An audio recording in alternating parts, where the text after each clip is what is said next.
Hello guys, welcome to my channel. For today's vlog, magluluto si mama ng adobong paa ng manok o Chicken feet. chicken feet adobo. Yan po. Ito po ang mga ingredient. Ilagay na po natin ang chicken feet na may tubig. Chicken feet. May tubig. Mami, chicken feet. Chicken feet. Yan. Lagyan po natin siya ng laurel dahil sa ayaw ko ng Laurel. malansa. Laurel. After that po, lagyan ko siya ng Ba- bawang. Guys, dapat malinis ang Kamay. kamay.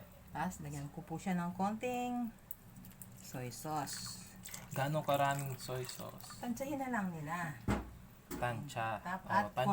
At konting suka rin. Kayo nang bahalang mag-adjust. Opo, dapat magaling tayo magtansya.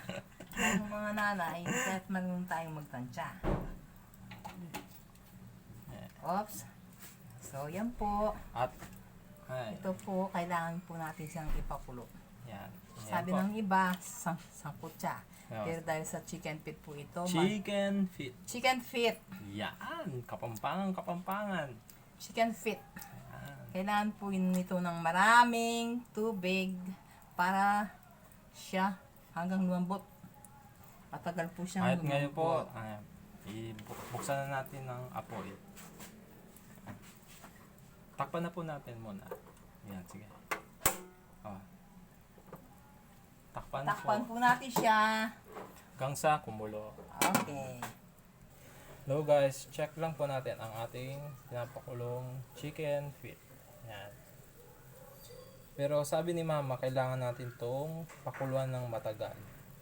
Ma, ilang oras to pinapakuluan usually?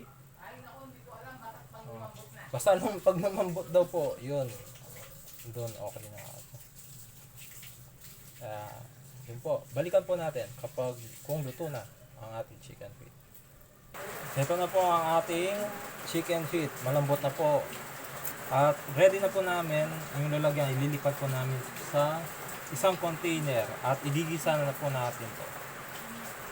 At ngayon po, magigisa na po tayo sa pinagamitan po natin na pinagkulang po ng paa ng manok. Ito po, lagyan po natin ng mantika. Okay. Enough. That's enough.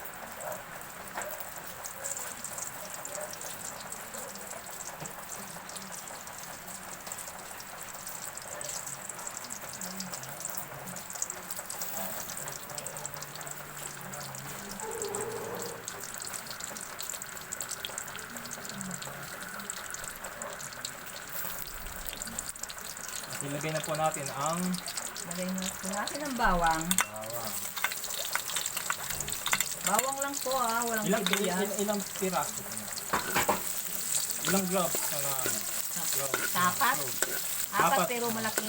4 cloves ng bawang. Bawang lang Chop po. po, bawang lang, wala pong sibuyas. Hindi po ako nag-aadobo ng may sibuyas. Bawang lang. Sarili ko pong style nito. Pero nasa inyo po yun, kung gusto nyo lagyan ng sibuyas. Kailangan natin tayo maging crispy ng konti. Bango.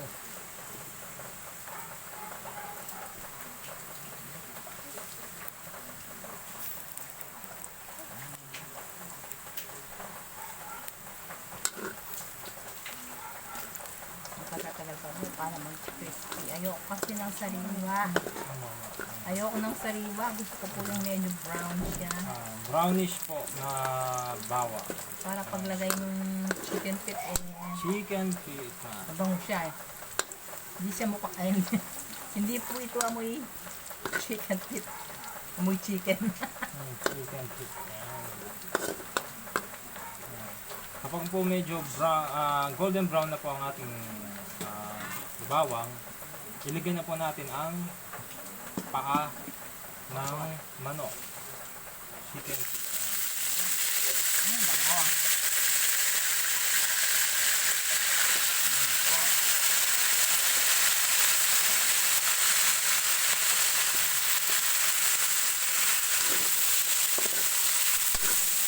Nakaamoy namin yung sa naman.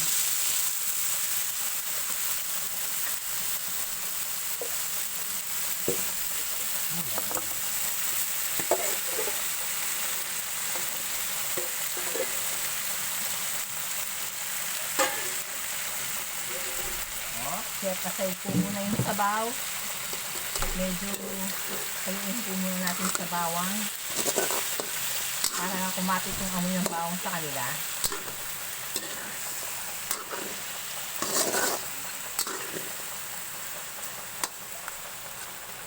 Pakuluan ng konti, pero hindi na po natin siya tatakpan. Meron lang po akong kukuhanin.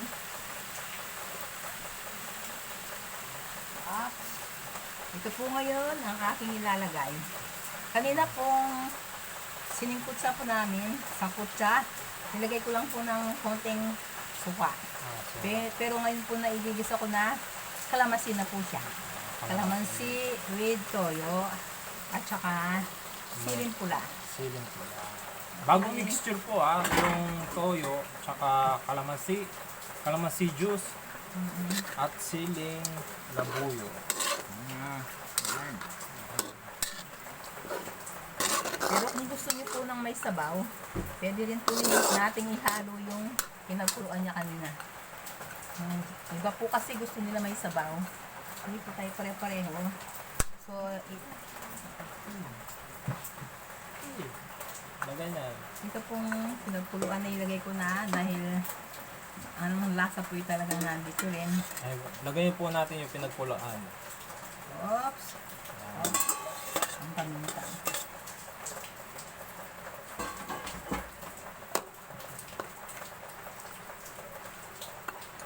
Pakit po ulit.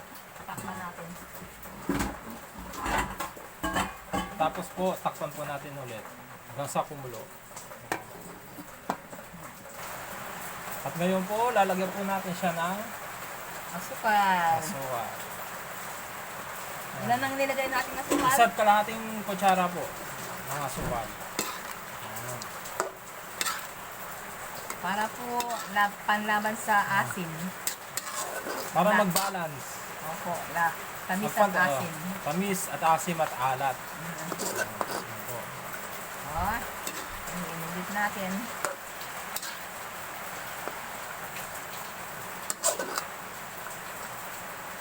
Yan na po.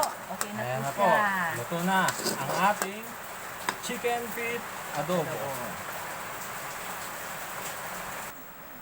So guys, ito na po. Luto na po ang ating chicken feet adobo. Ayan po. Kahit matagal pa kuluin, sulit naman po. Ayan. Pag naluto naman po to.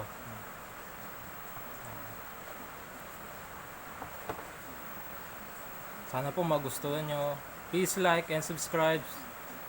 At pakishare na rin po sa mga friends nyo. Maraming salamat po.